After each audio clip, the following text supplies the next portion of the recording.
Check it out. Awesome. The new wagons are just looking awesome.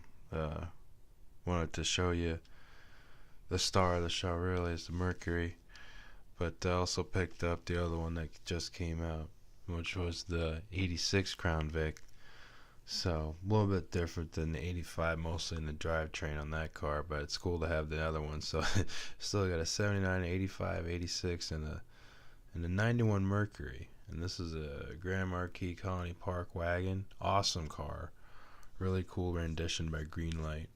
And then I got the rest of the Buicks that AutoWorld has produced so far. So it's almost toe for toe way Greenlight and AutoWorld has been doing at least these castings, almost side by side, kind of up in the ante each time. And there's some good castings for 2019. We're sure we'll be looking at those soon. But that Mercury, they changed the wheels. They did the taillights different, from the main LTD casting. And of course the nose. It definitely sticks out longer on the Mercury than it does on the Crown Vic of the year.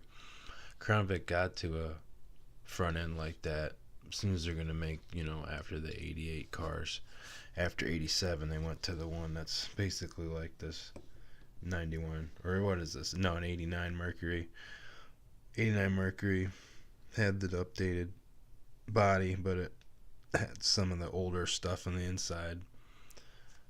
Namely, didn't have an airbag back then until 90. So this is right before that stuff came into effect. But yeah, taking a look. Mercury Colony Park. This is done in white with the wood grain. And it's got the wood grain on the roof rack. Looks awesome. Now, of course, the wheels represent those turbine type wheels that are alloys that Mercury had. So it's got some of that. It looks good. Colony Park's got the hitch. And then tailgate operates a little bit better on this series car than it did on the Crown Vics that came out first. It returns flatter. This got tags on it. I forget what they were, but it's done real good. Both of these cars have the famous 5-liter multi-port fuel injected 302s. So, a good motor from Ford. Really good full roller motor. So, very long lived. The only thing that might be the weak point maybe with transmission without, servicing it properly. Kind of had issues, but that was with more miles. But it's done well. Looks good in white. Interior, it's brown. Look at that grill. It's a little lighter than the natural one that they have in the real life, but in scale looks good. Rubber tires. Typical Greenlight chassis. It's pretty flat, but it's diecast on diecast. I'd say pound for pound, Greenlight cars are a little bit lighter than the AutoWorld counterparts. But no one's doing the Colony Park. And really the exciting news, again for 2019, not only for the small cars castings, but they're supposedly going to do a 1/18 scale of this car, and that's going to be incredible. So keep your eye out for that, because that's definitely going to be in the collection if I have any say for that. And we'll take a look at the Vic. This car is in like a metallic black. Looks good. It's interesting with the red. Definitely screams 80s. After I grew up, these cars always were, the black ones, rusted always. Always had the worst paint jobs after a few years. I always remember them. It's funny seeing them come back to life in a scale. But, yeah, that's the 86 Crown Victoria. No wood paneling. It's the first Crown Vic they did that doesn't have the wood. From the Estate Wagon series, anyway. They have the late model Crown Vics out now. One is the fire chief car for Washington, D.C., I think it is. So that one I missed out on, but it's out there. I just haven't picked it up yet. And One definitely going to go in the collection, but that's going to be, basically a wider release is going to be the NYPD. I think it's an 88 Crown Vic, so they'll have the new front end on it. So that's going to be a good car. We'll put that in with the police showcase. Because they definitely have some good police 164th that we'll take a look at. This has the same wheel covers that all the Crown Vics have. You can just reference these two again real quick. And my favorite really is still with all of these. I mean, the black one's actually really good, but I love the 79. Of course, the first year for this body style Crown Victoria. It's got that really cool grille. Much more delicate grille they had in 79.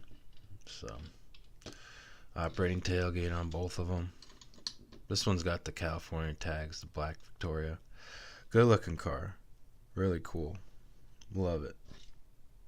Very comfortable cars to drive, I must say. So there's those Vics and a Mercury thrown in, so that's cool. They got licensing for a dead brand. It's pretty good. I mean, it just looks awesome. I mean, not too much commentary needed on this one.